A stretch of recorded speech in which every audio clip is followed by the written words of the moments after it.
काशीपुर नाम का एक बहुत ही सुंदर गांव था। उस गांव के एक कोने में एक छोटी सी कच्ची झोपड़ी थी, जिसमें हरिया अपनी पत्नी सुनीता और नन्हे से बेटे अर्जुन के साथ रहता था। हरिया का जीवन भले ही गरीबी में था, पर वो बहुत मेहनती था। वो रोज सुबह सुबह ताजी सब्जियां इकट्ठा करता और उन्हें ठेले पर रखकर गांव की गलियों में घर घर जाकर बेचता था, जिससे उसके छोटे से परिवार का गुजारा होता था।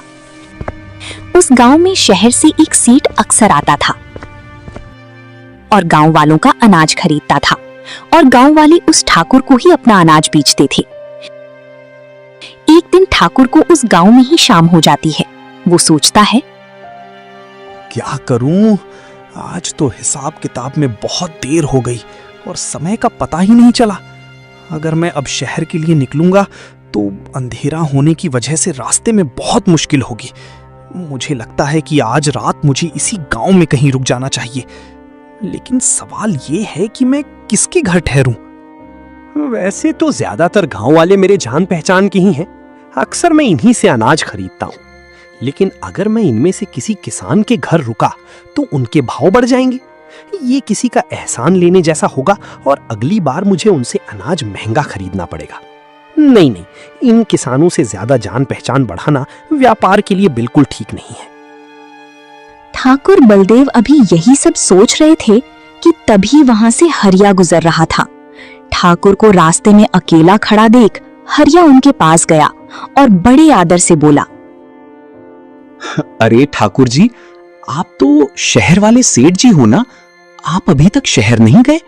अब तो बहुत शाम हो गई है और कुछ ही देर में रात का अंधेरा छा जाएगा। आपको तो काफी पहले निकल जाना चाहिए था। क्या बात है ठाकुर जी, आप यहां अकेले क्यों खड़े हैं? क्या कोई परेशानी है? मुझे लगता है मुझे इस हरिया की ही मदद लेनी चाहिए। वैसे भी ये तो सब्जी बेचता है, इससे मेरा व्यापार का कोई लेना देना नहीं है। इससे मदद मांगूंगा तो इसके बदले में ये मुझसे कुछ नहीं मांगेगा, क्योंकि इसके पास तो खेत ही नहीं है। इसके घर रुकना सबसे सुरक्षित रहेगा। मेरा काम भी निकल जाएगा और खर्चा भी नहीं। हाँ हरिया भाई, देखो ना, बहुत शाम हो गई है। मैं वही सोच रहा था कि इतनी रात गए शहर जाना सही नहीं होगा, क्योंकि मेरे पास धन भी है। रास्ते में चोर लुटेरों का डर लगा रहता है, पर समझ नहीं आ रहा कि किससे मदद मांगूं। मुझे किसी को तकलीफ देना अच्छा नहीं लगता, इसलिए सोचा कि गांव की किसी कोने में ही रात काट लूंगा। अरे नहीं ठाकुर जी, आप कैसी बातें कर रहे हैं? आप तो हमारे मेहमान जैसे हैं। आप एक काम करिए, मेरे ही घर चलिए। आज की रात आप हमारे यहाँ आराम से रुक जाइए और कल सुबह होते ही अपने शहर चले जाना। हमारे घर में आपको कोई तकलीफ नहीं होगी। आप बेझिझक चलिए। नहीं हरिया, तुमने इतना कह दिया, मेरे लिए यही काफी है। मैं बेवजह तुम्हारे परिवार को परेशानी में नहीं डालना चाहता। तुम्हारा भी तो छोटा सा परिवार है ना। शायद तुम्हारी पत्नी को मेरा वहां रुकना अच्छा ना लगे, इसलिए रहने दो भाई, मैं यहीं कहीं गुजारा कर लूंगा। आप सुनीता की फिक्र मत करिए, उसे कोई तकलीफ नहीं होगी। हमारा घर छोटा है पर 2 कमरे हैं। आप एक कमरे में आराम से सो जाना और मैं अपने परिवार के साथ दूसरे कमरे में सो जाऊंगा। आप हमारे साथ चलिए, हमें आपकी सेवा करके बहुत खुशी होगी। अब आप और मना मत कीजिए। अच्छा ठीक है हरिया, अब तुम इतना ज्यादा आग्रह कर रहे हो तो मैं तुम्हारे साथ चलने के लिए तैयार हूं। तुम्हारा बहुत बहुत शुक्रिया भाई। तुम्हारा तो मुझसे कोई व्यापारिक लेना देना भी नहीं है, फिर भी तुमने एक अनजाने की इतनी मदद की। सचमुच तुम जैसे नेक दिल इंसान आज के समय में बहुत कम मिलते हैं। हरिया ठाकुर बलदेव को लेकर अपने घर पहुंचता है और सुनीता को सारी बात समझाता है।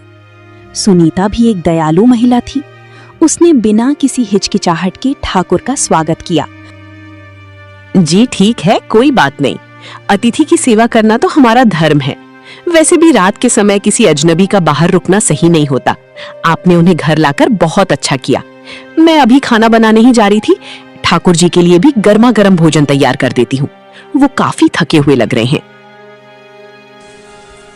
सुनीता ने बड़े प्रेम से भोजन बनाया और सबने साथ मिलकर खाना खाया। भोजन के बाद ठाकुर बलदेव को सोने के लिए अलग कमरा दे दिया गया।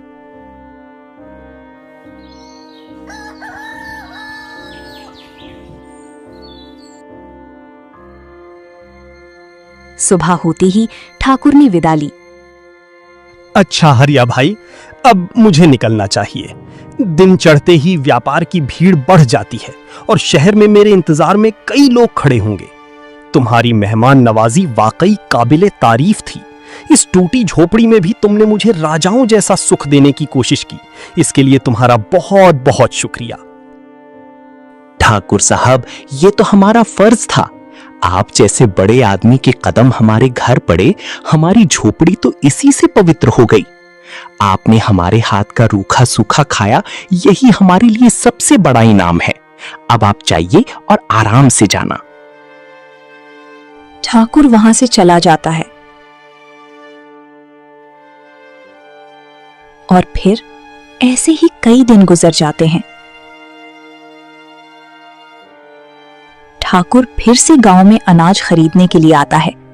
उस दिन भी उसे शाम हो जाती है तो ठाकुर सोचता है, एक काम करता हूं, हरिया के घर ही चला जाता हूं। मुफ्त का खाना भी मिल जाता है और रात भर रहने का भी इंतजाम हो जाता है। कल सुबह चला जाऊंगा और वैसे भी हरिया मुझे मना नहीं करेगा। यही सोचकर ठाकुर हरिया के घर जाता है।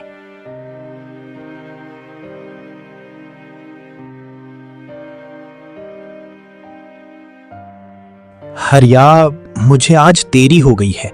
क्या मैं आज रात के लिए तुम्हारे घर रुक सकता हूं? हाँ हाँ ठाकुर जी, क्यों नहीं, आप रुक सकते हैं। आइए ना, आप भीतर आइए, बाहर क्यों खड़े हैं। उस दिन भी सुनीता ठाकुर के लिए खाना बनाती है और ठाकुर खाना खाकर बड़ी ही आराम से सो जाता है।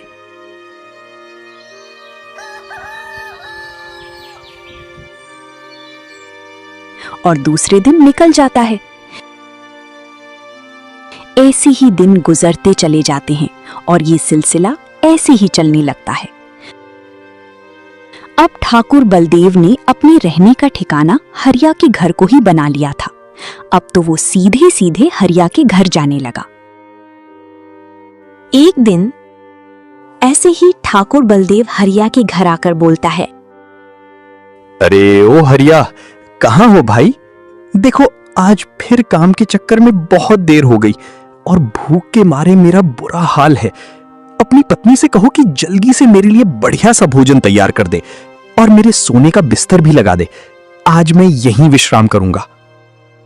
जी ठाकुर जी, आप बैठिए, मैं अभी सुनीता से कहता हूं, वो रसोई में ही है। आप हाथ मुंह धोकर आराम करिए, भोजन बस थोड़ी ही देर में तैयार हो जाएगा। आखिर आप शहर से चलकर आए हैं, थक गए होंगे। हरिया अपनी पत्नी से कहता है तो सुनीता बोलती है, ये क्या है जी, अब ये तो हर बार हमारे घर आने लगे। हमारा घर क्या कोई धर्मशाला है? एक बार हो गया, 2 बार हो गया, पहले ही हम जैसे तैसे अपना गुजारा करते हैं, ऊपर से ये ठाकुर आए दिन आ जाता है। ये नहीं कि हमारी थोड़ी मदद कर दे, थोड़ा बहुत अनाज हमें दे दे। सुनीता, जरा धीरे बोलो, वो सुन लेंगे तो अच्छा नहीं लगेगा। जाने दो ना, उन्हें जरूरत है। बेचारे व्यापार करने हमारे गांव में आते हैं। उनका तो शहर में बहुत बड़ा घर है, लेकिन फिर भी वो हमारे घर पर ठहरते हैं। उनकी मजबूरी है सुनीता, नहीं तो हमारे घर पर क्यों ठहरते?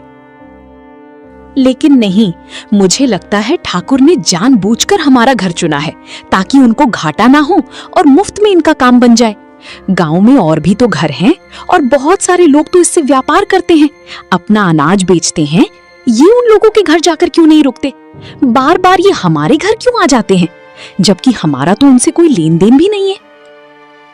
तुम उनके बारे में ऐसा मत सोचो। जब मैंने उन्हें पहली बार घर आने के लिए कहा था तो वो मना कर रहे थे। वो खुद नहीं आना चाहते थे। वो तो मैं ही था जो जबरदस्ती उन्हें हमारे घर ले आया। वो तो बाहर ही रुक रहे थे। अब तुम ही बोलो सुनीता, अच्छा लगता है क्या? आप भी ना, बाहर रुक रहे थे तो रुकने देते, वो कौन सा आपके रिश्ते में है जो बार बार उन्हें घर पर लेकर आते हो?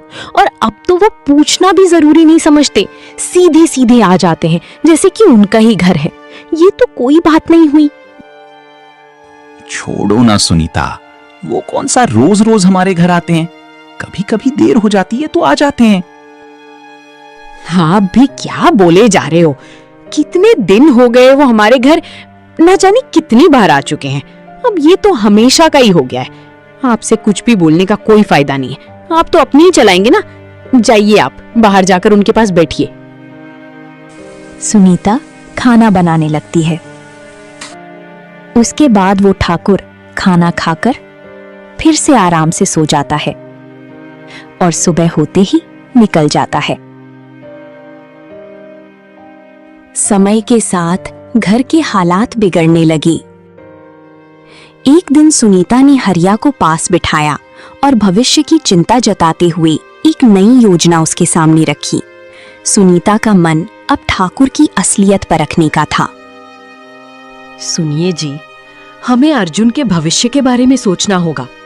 गांव में सब्जी बेचकर हमारा गुजारा नहीं हो रहा। यहाँ लोग सब्जियां कम खरीदते हैं। क्यों ना आप शहर जाकर सब्जियां बेचें? वहां ताजी सब्जियों के अच्छे दाम मिलते हैं और मुनाफा भी ज्यादा होगा। हमें अपनी गरीबी दूर करने के लिए ये कदम उठाना ही होगा। विचार तो तुम्हारा बहुत अच्छा है। शहर में बिक्री भी ज्यादा होगी, ये मैं भी जानता हूं। पर एक समस्या है, शहर यहां से बहुत दूर है। अगर लौटते समय देर हो गई तो मैं रात में कहां रुकूंगा? शहर में तो मेरी कोई जान पहचान भी नहीं है, वहां का रास्ता भी अनजान है। अरे, आप भी क्या बात करते हैं? जान पहचान क्यों नहीं है? वो ठाकुर बलदेव जी है ना, वो तो आपके बड़े मित्र बनते हैं और अक्सर हमारे घर आकर ठहरते हैं। आप शहर जाकर उन्हीं के घर रुक जाइएगा।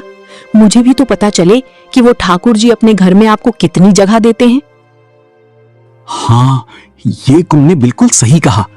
ठाकुर जी तो शहर के बड़े व्यापारी हैं। वो तो मुझे देखते ही खुशी से गले लगा लेंगे। उन्होंने कितनी बार कहा है कि तुम बहुत नेक दिल हो। मुझे पूरा भरोसा है कि वो मेरी खूब खातिरदारी करेंगे।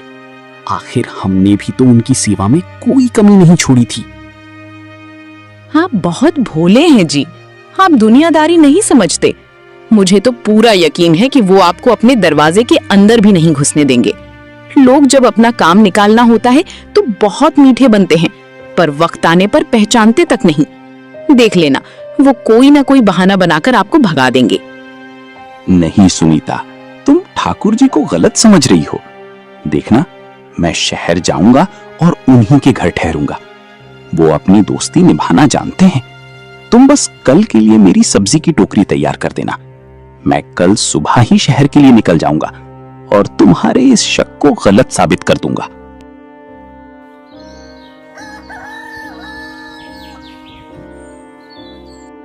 अगले दिन हरिया बड़े उत्साह के साथ सब्जियां लेकर शहर पहुंचता है।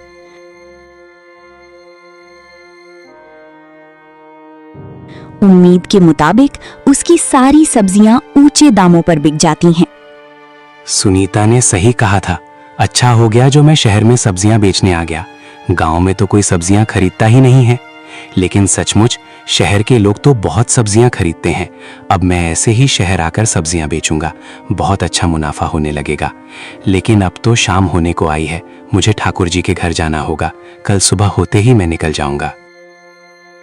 हरिया ठाकुर बलदेव के घर जाता है तो बाहर गेट पर खड़ा आदमी यानी रामू उसे रोकता है और बोलता है, ओए, कौन है तू?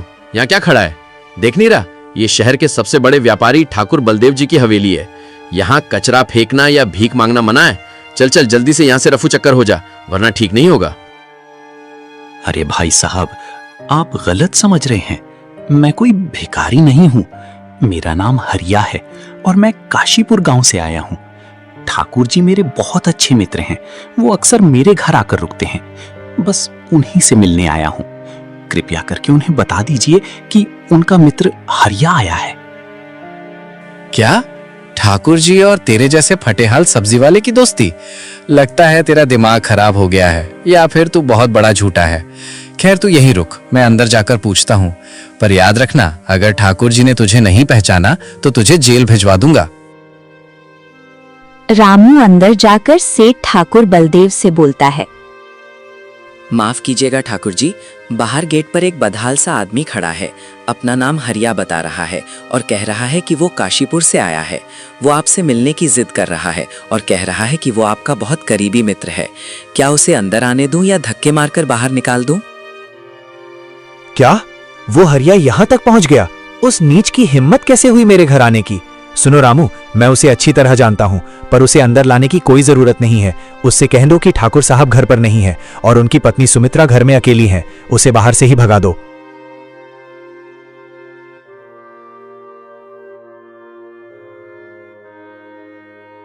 सुन भाई, मैंने कहा था ना कि जिद मत कर। ठाकुर साहब घर पर नहीं है और मेम साहब अकेली हैं, इसलिए तुम अंदर नहीं जा सकते। अब चुपचाप यहां से चले जाओ। ठाकुर जी को तुम जैसे लोगों से मिलने की कोई फुर्सत नहीं है। चलो अपना रास्ता नापो। भाई साहब, आप शायद ठीक से बता नहीं पाए। उन्हें फिर से कहिए कि मैं वही हरिया हूं जिसके घर वो घंटों बैठकर बातें करते थे, जिसके हाथ का बना खाना वो मजे से खाते थे। आज मुझे उनकी जरूरत है। मैं शहर में नया हूं, बस एक रात उनके घर के किसी कोने में रुकना चाहता हूं। रामू फिर से अंदर जाता है। ठाकुर भड़क जाता है। बेवकूफ रामू, तुझे एक बार में समझ नहीं आता। उसे जाकर साफ साफ कह दे कि यहाँ कोई धर्मशाला नहीं खुली है। वो एक मामूली सब्जी बेचने वाला गरीब भिखारी है। उसकी औकात नहीं है मेरे आलीशान घर में कदम रखने की। ऐसे भूखे नंगे लोगों को मैं अपने घर के साए में भी खड़ा नहीं करना चाहता। उसे धक्के मारकर बाहर निकाल। देखो भाई, मुझे बुरा लग रहा है, पर सच ये है कि ठाकुर साहब अंदर ही हैं और उन्होंने ही तुम्हें गालियां देकर भगाने को कहा है। इन बड़े लोगों की दुनिया बहुत अलग होती है। ये लोग मतलब के लिए हाथ जोड़ते हैं और काम निकल जाने पर पहचानते तक नहीं। तुम जैसे सीधे लोग इनके झांसे में आ जाते हो। अब यहां रुकने का कोई फायदा नहीं। अपना सम्मान बचाओ और चले जाओ। नहीं भाई साहब, ये नहीं हो सकता। आपसे जरूर कोई बड़ी गलती हुई है। शायद आपने मेरा नाम ठीक से नहीं बताया।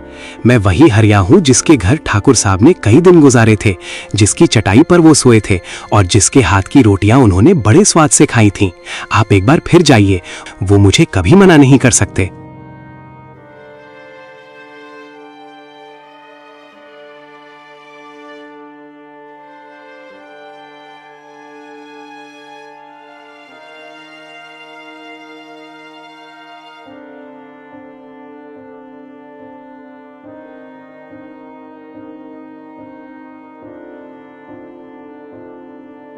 ये बेचारा कितना भोला है।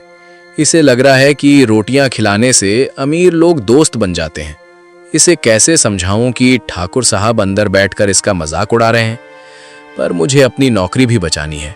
अगर ये यहां से नहीं गया तो मालिक मुझ पर गर्म होंगे। मुझे थोड़ा सख्त होना ही पड़ेगा। देखो हरिया, सीधे शब्दों में समझ जाओ। ठाकुर साहब ने कहा है कि उनका घर कोई धर्मशाला नहीं है जहां हर कोई मुंह उठाकर चला है। उन्होंने तुम्हें भिखारी और सब्जी वाला कहकर पुकारा है। अब अपनी इज्जत बचाओ और यहाँ से दफा हो जाओ, वरना मुझे जबरदस्ती धक्का देकर तुम्हें बाहर निकालना पड़ेगा। बड़े लोगों की दुनिया अलग होती है भाई, यहाँ तुम जैसों की कोई जगह नहीं। भिखारी? उन्होंने मुझे भिखारी कहा? जिस इंसान की मैंने तन मन से सेवा की, उसने मेरी गरीबी का ऐसा मजाक उड़ाया। भाई साहब, मुझे उनके महल में नहीं रहना, पर इस अनजान शहर में इस अंधेरी रात में मैं अपनी ये टोकरी लेकर कहाँ जाऊंगा? क्या ठाकुर साहब को मुझ पर जरा भी तरस नहीं आया? क्या वो भूल गए कि जब वो रास्ते पर खड़े थे तब इसी भिखारी ने उन्हें सहारा दिया था? उसका भरोसा सिर्फ ठाकुर बलदेव पर से नहीं, बल्कि इंसानियत पर से उठ गया था। वो खुद को कोस रहा था कि उसने सुनीता की बात क्यों नहीं मानी। भाई हरिया, रुक जाओ, मुझे माफ करना। अंदर मुझे मालिक के सामने सख्त होना पड़ा, वरना मेरी नौकरी चली जाती। पर मेरा दिल गवाही नहीं दे रहा कि तुम्हें इस हाल में सड़क पर छोड़ दूं। ये लो मेरी पानी की सुराही। मेरा घर पास ही एक छोटी सी बस्ती में है। आज की रात तो मेरे यहाँ रुक जाओ। जो रूखा सूखा मेरे पास है हम मिल बांट कर खा लेंगे। इन पत्थर दिल अमीरों के भरोसे मत रहो। भाई साहब, आपका बहुत बहुत धन्यवाद। सचमुच इंसान की पहचान कपड़ों से नहीं, उसके दिल से होती है। ठाकुर साहब के पास इतना बड़ा महल है पर उसमें एक इंसान के लिए जगह नहीं, और आपके पास एक छोटा सा कमरा है पर उसमें पूरी दुनिया समा सकती है। आज मेरी आंखें खुल गई हैं। अब मैं समझ गया हूं कि सुनीता क्यों ठाकुर साहब पर शक करती थी। हरिया भाई, शहर में चेहरे बहुत हैं पर इंसान बहुत कम। ठाकुर जैसे लोग सिर्फ अपनी तिजोरी भरना जानते हैं। उन्हें किसी के जज्बातों से कोई लेना देना नहीं होता। चलो अब कल सुबह सूरज निकलते ही तुम अपने गांव लौट जाना और दोबारा कभी इन जैसे लोगों पर भरोसा मत करना। जो जैसा करता है उसे वैसा ही भरना पड़ता है, आज नहीं तो कल।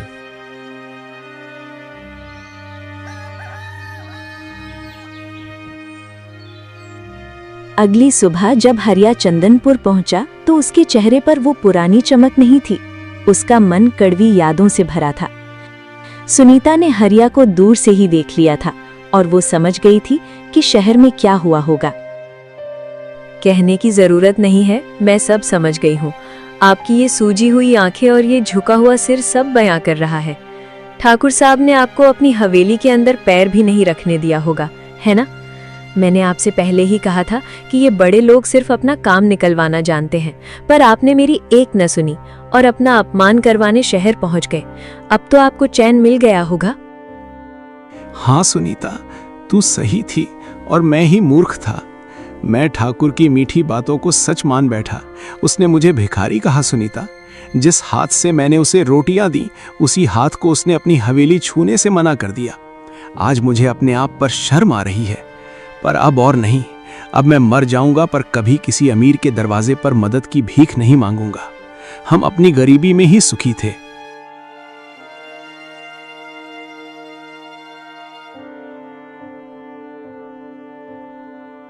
कुछ दिन ऐसे ही बीत जाते हैं और ठाकुर बलदेव फिर से अनाज खरीदने काशीपुर आया।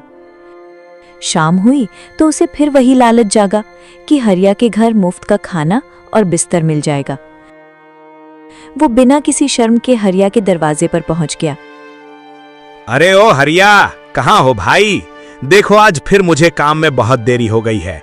अपनी पत्नी से कहो कि जल्दी से मेरे लिए खाना बनवा दे और सोने का इंतजाम भी कर दे। बहुत थकान हो रही है। जल्दी से भीतर बुलाओ और मेरा स्वागत करो। बेटा अर्जुन, बाहर जाओ और उस ठाकुर से वही कह दो जो उसने मुझसे शहर में कहा था। कह दो कि तुम्हारे पिताजी घर पर नहीं हैं और तुम्हारी माँ घर में अकेली हैं। उसे आज पता चलना चाहिए कि ठुकराए जाने का दर्द क्या होता है।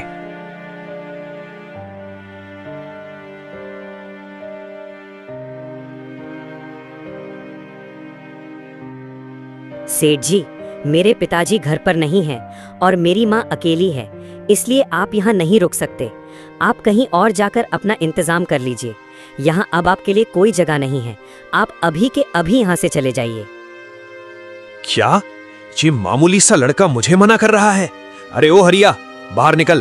तेरी इतनी हिम्मत कि तू मुझे अपने घर में रुकने से मना करे? क्या तुझे पता नहीं कि मैं कौन हूँ? सुनीता, देखो तुम्हारा बेटा क्या बोल रहा है। क्या यही संस्कार दिए हैं इसे? नीच कहीं के, तुझे अब जरा भी शर्म नहीं आती? जब मेरा पति तेरे दरवाजे पर आया था तब तुझे अपनी पत्नी के अकेले होने का बहाना याद आया था ना? आज हमें भी वही याद आ रहा है। मेरा घर कोई धर्मशाला नहीं है। निकल यहाँ से। आइंदा यहाँ पैर भी मत रखना, वरना पूरे गांव को बुलाकर तेरी असलियत बता दूंगी। ठाकुर बलदेव गुस्से में पैर पटकता हुआ वहां से चला गया। अपमान का बदला लेने की आग उसके मन में सुलगने लगी। ऐसे ही कुछ दिन शांति से गुजरे। एक सुबह हरिया और सुनीता ने पास के एक बड़े गांव में काम के सिलसिले में जाने की योजना बनाई। उन्हें क्या पता था कि ये उनकी जीवन की आखिरी सुबह होने वाली है। बेटा अर्जुन, आज मैं और तुम्हारी माँ पास वाले गांव जा रहे हैं। वहां कुछ काम है, शायद लौटते लौटते शाम हो जाए। मैंने सुनीता से कहकर तुम्हारे लिए दोपहर का खाना ढकवा दिया है। तुम घर से बाहर मत जाना और अपनी पढ़ाई का ध्यान रखना। शाम को लौटते समय मैं तुम्हारे लिए कुछ अच्छी चीजें लेकर आऊंगा। पिताजी, क्या आप दोनों का जाना जरूरी है? आज मेरा मन कह रहा है कि आप घर पर ही रुक जाइए। मुझे अकेले घर में अच्छा नहीं लगेगा। आप शाम को जल्दी आ जाना। और माँ, आप मेरे लिए वो गुड़ वाली पट्टी भी लेके आना जो आपने पिछले हफ्ते खिलाई थी। मेरे प्यारे बेटे, बस आज की ही तो बात है, हम जल्दी लौट आएंगे। तुम अब बड़े हो रहे हो, बहादुर बनो। घर का दरवाजा अंदर से बंद रखना और किसी अजनबी के लिए मत खोलना। अब हमें निकलना होगा, अपना बहुत ख्याल रखना मेरे लाल। अच्छा बेटा, अब हम चलते हैं। बस स्टैंड तक पहुंचने में भी वक्त लगेगा। तुम उदास मत हो, जैसे ही सूरज ढलेगा हम घर की चौखट पर होंगे। अपनी माँ की बात मानना और शरारत मत करना। ईश्वर तुम्हारी रक्षा करे।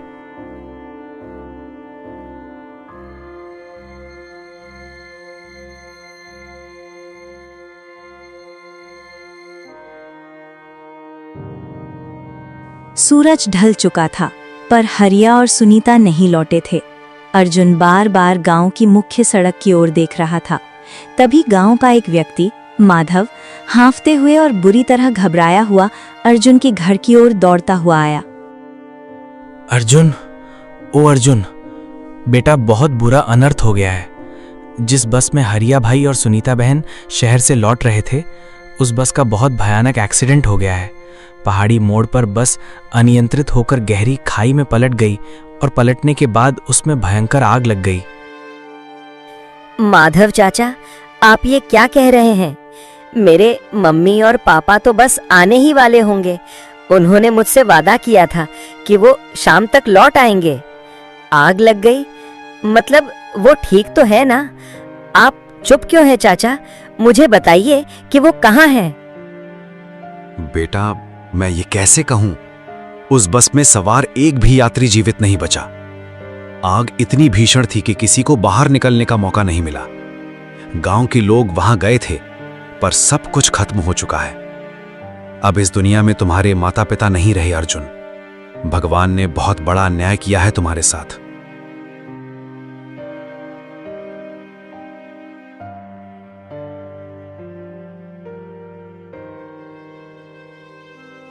कुछ दिन बीत गए। ठाकुर बलदेव जब दोबारा काशीपुर आया तो उसे इस हादसे की खबर मिली। पर ठाकुर के मन में दुख नहीं, बल्कि एक शैतानी लालच पैदा हुआ। उसे लगा कि हरिया का घर और जमीन अब लावारिस है। अगर वो अर्जुन को अपने जाल में फंसा ले तो वो उस पूरी संपत्ति का मालिक बन सकता है। वाह, ये तो भगवान ने मेरा रास्ता साफ कर दिया। वो हरिया और उसकी पत्नी रास्ते से हट गए। अब उस घर और जमीन पर मेरा हक होगा। बस उस लड़के अर्जुन को किसी तरह अपनी बातों में फंसाना होगा। इसे शहर ले जाकर अपना बेटा बताने का नाटक करूंगा और फिर चुपके से उस जमीन के कागजों पर इसके अंगूठे लगवा लूंगा। इसे क्या पता कि ठाकुर बलदेव की नजर कहां है। मुझे इस बच्चे को देखकर बहुत रोना आ रहा है। भगवान भी कितना कठोर दिल है। इस छोटे से बच्चे पर जरा भी दया नहीं आई। इतनी छोटी उम्र में बेचारा अनाथ हो गया। हरिया मेरा बहुत अच्छा दोस्त था। हमारी दोस्ती के नाते मैं इस बच्चे को मेरे साथ ले जाना चाहता हूं।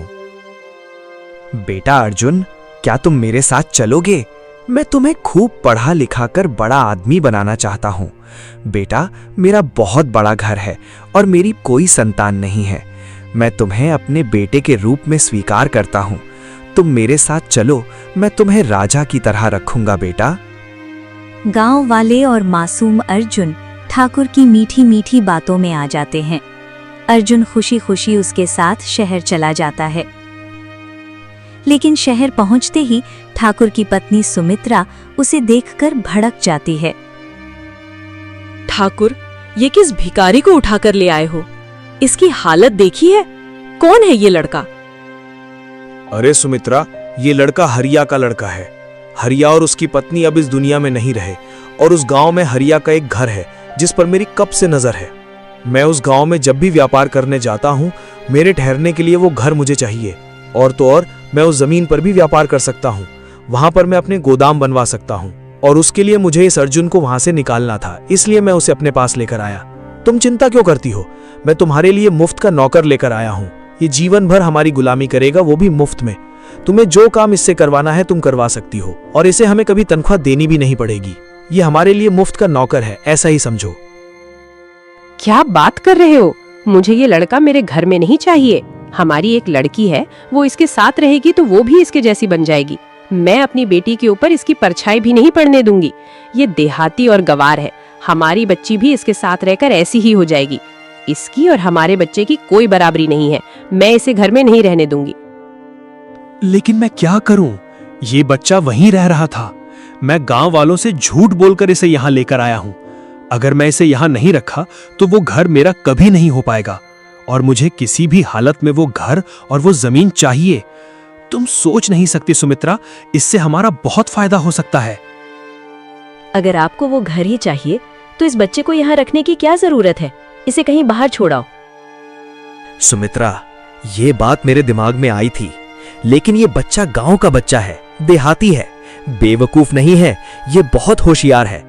अगर मैं इसे कहीं छोड़कर आ गया तो ये कैसे ना कैसे अपने घर तक पहुंच ही जाएगा और गांव वालों को मेरी सच्चाई भी बता देगा। मैं इसे कहीं भी छोड़ नहीं सकता। आप एक काम कीजिए, इस बच्चे के हाथ पैर बांधकर इसे जंगल में फेंकाइए। वो अपने हाथ पैर खोलकर तो वहां से भाग नहीं सकता ना। और तो और जंगल में जंगली जानवर बहुत होते हैं, वो इसे जिंदा नहीं छोड़ेंगे। इसका काम तमाम कर देंगे। हाँ सुमित्रा, तुम सही कह रही हो, मैं ऐसा ही करता हूं। अर्जुन, तुम्हें ना गांव में तुम्हारी नानी बुला रही है। चलो मैं तुम्हें छोड़कर आता हूं।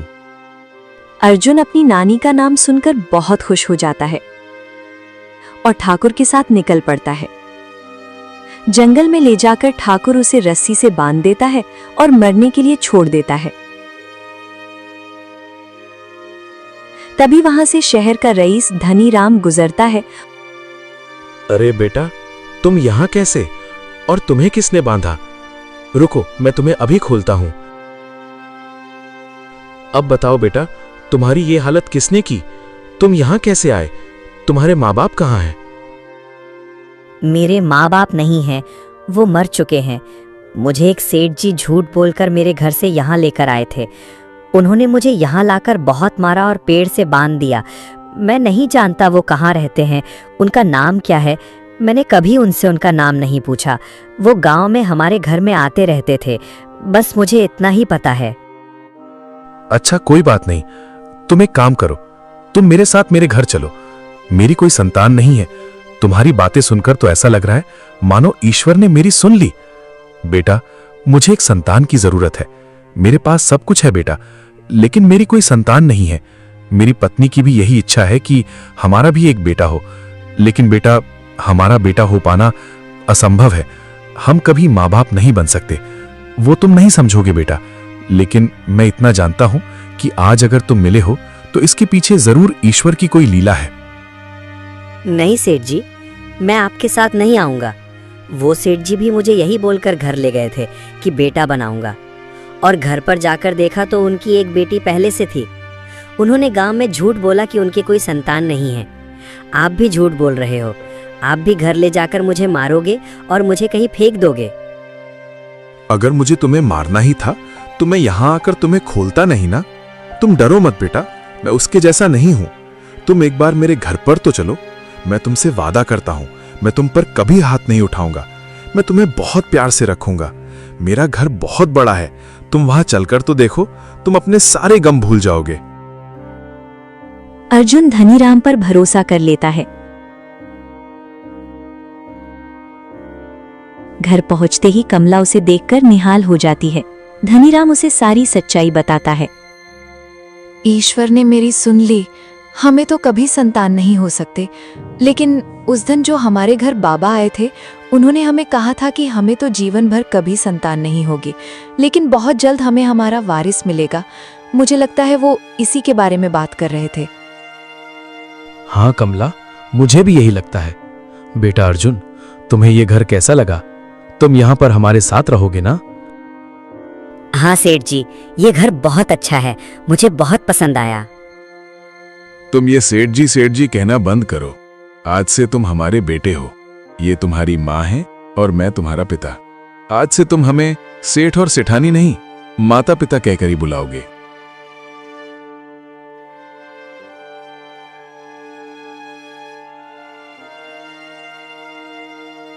सालों बीत जाते हैं और अर्जुन अब एक शक्तिशाली युवा बन चुका है। वो अपने गांव काशीपुर जाता है और देखता है कि उसके घर की जगह ठाकुर बलदेव का बड़ा गोदाम बना है। वो सब समझ जाता है और घर लौटकर धनीराम को सब बताता है। धनीराम उसे बदला लेने का एक तरीका बताता है। अच्छा, तो ये बात है। मैं उस ठाकुर बलदेव को अच्छी तरह से जानता हूं। बहुत ही घटिया आदमी है और एक नंबर का लालची आदमी है। तुम फिक्र मत करो, तुम उसे ऐसा सबक सिखाना कि वो जिंदगी भर याद रखे। उसे अपने व्यापार का बहुत घमंड है ना, तुम उसका घमंड चकनाचूर करोगे। उसका अहंकार तोड़ने का एक ही उपाय है। उसकी एक बेटी है, तुम उससे शादी कर लो। जब उसे पता चलेगा कि उसके पिता की सच्चाई क्या है, तो उसकी बेटी उससे नफरत करने लगेगी। कोई भी बाप अपनी औलाद की नफरत सह नहीं सकता। उसका घमंड और अहंकार उसी दिन चकनाचूर होगा जब उसकी खुद की औलाद उसका मुंह देखना भी पसंद नहीं करेगी। पिताजी, मैं उसकी बेटी से शादी कैसे करूंगा? मैं उसे जानता तक नहीं। अरे, तुम फिक्र क्यों करते हो बेटा? तुम धनीराम के बेटे हो और वो ठाकुर बलदेव एक नंबर का लालची आदमी है। जब हम उसके घर रिश्ता भेजेंगे तो वो मना नहीं कर पाएगा। धनीराम अर्जुन को लेकर ठाकुर के घर जाता है। ठाकुर जैसे ही शहर के सबसे बड़े सेठ को अपने घर देखता है, खुशी से पागल हो जाता है। मुझे तो यकीन ही नहीं हो रहा कि आप मेरे घर पर आए हो। मैं बहुत भाग्यशाली हूँ कि मेरी बेटी को आप स्वीकार कर रहे हैं। मैंने तो कभी सोचा ही नहीं था कि इतने बड़े घर में मेरी बेटी का रिश्ता होगा। मेरी बेटी बहुत नसीब वाली है जो आपके घर की बहू बनने वाली है। वो तुरंत अपनी बेटी की शादी अर्जुन से कर देता है। शादी हो जाती है। अर्जुन अपनी पत्नी को बहुत प्यार से रखता है और उसका दिल जीत लेता है। एक दिन वो उसे ठाकुर बलदेव की सारी सच्चाई बता देता है। मैं सोच भी नहीं सकती थी कि मेरे पिताजी इतना घटिया काम कर सकते हैं। उन्होंने आपकी जान लेने की कोशिश की और वो भी आपके घर के लिए। मैं उन्हें कभी माफ नहीं करूंगी। मैं उस घर में कभी कदम नहीं रखूंगी। मेरी नजर में वो खूनी है। मैं कसम खाती हूँ कि आज के बाद अपने पिताजी का कभी मुंह नहीं देखूंगी। एक दिन ठाकुर बलदेव सेठ धनीराम के घर पहुंचता है और अर्जुन से बड़े प्यार से बात करता है। दामाद जी, मेरी बेटी कहाँ है? मैं उससे मिलने आया हूँ। कौन सी बेटी? किसकी बेटी? यहाँ तुम्हारी बेटी नहीं, मेरी पत्नी रहती है और मेरी पत्नी तुमसे कोई रिश्ता नहीं रखना चाहती। वो तुम्हारा मुंह तक देखना नहीं चाहती। ये आप क्या कह रहे हैं दामाद जी? सच कह रहा हूँ। और जब तुम्हारी बेटी ही तुमसे रिश्ता नहीं रखना चाहती तो मेरा भी तुमसे कोई रिश्ता नहीं। मैं तुम्हारा कोई दामाद नहीं। भूल जाओ अपनी बेटी को और निकल जाओ यहां से। आखिर मैंने ऐसा क्या किया है जो मेरी बेटी मेरा मुंह तक देखना नहीं चाहती? याद करो 15 साल पहले तुमने क्या किया था। याद करो तुमने हरिया के साथ क्या किया था। याद करो तुमने उसके बेटे के साथ क्या किया था। ये सब बातें आप कैसे जानते? क्योंकि ठाकुर बलदेव, मैं ही हरिया का बेटा अर्जुन हूं। तुम इतने लालची और घटिया निकलोगे मैंने नहीं सोचा था। तुमने मेरी जान लेने की कोशिश की और मुझे जंगल में मरने के लिए छोड़ाए। तुम्हें क्या लगा था कि तुम्हारे कर्मों की सजा तुम्हें नहीं मिलेगी? तुमने ये सब मेरी जमीन और मेरे घर के लिए किया था ना। आइंदा मेरी जमीन और घर पर पैर रखा तो तुम्हारी दोनों टांगे तोड़ दूंगा। ठाकुर बलदेव पूरी तरह हिल जाता है और घर जाकर टूट जाता है। उसे एहसास होता है कि उसने अपने लालच में सब कुछ खो दिया है। सुमित्रा, ये मेरे कर्मों की सजा है जो आज मेरी बेटी मेरा मुंह तक देखना नहीं चाहती। मैंने बहुत बुरे कर्म किए हैं। आज मैंने अपनी बच्ची को खो दिया। आज मेरी बच्ची मुझे पिता कहने में शर्मा रही है। आज मेरा घमंड पूरी तरह से टूट चुका है। मैं पूरी तरह से बर्बाद हो चुका हूं सुमित्रा। तो दोस्तों, आपने देखा कि कैसे ठाकुर बलदेव ने चंद जमीन के टुकड़ों और एक मामूली घर के लालच में आकर अपनी इंसानियत बेच दी।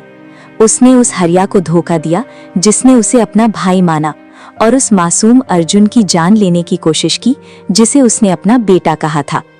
पर समय का पहिया जब घूमता है तो हिसाब बराबर कर ही देता है।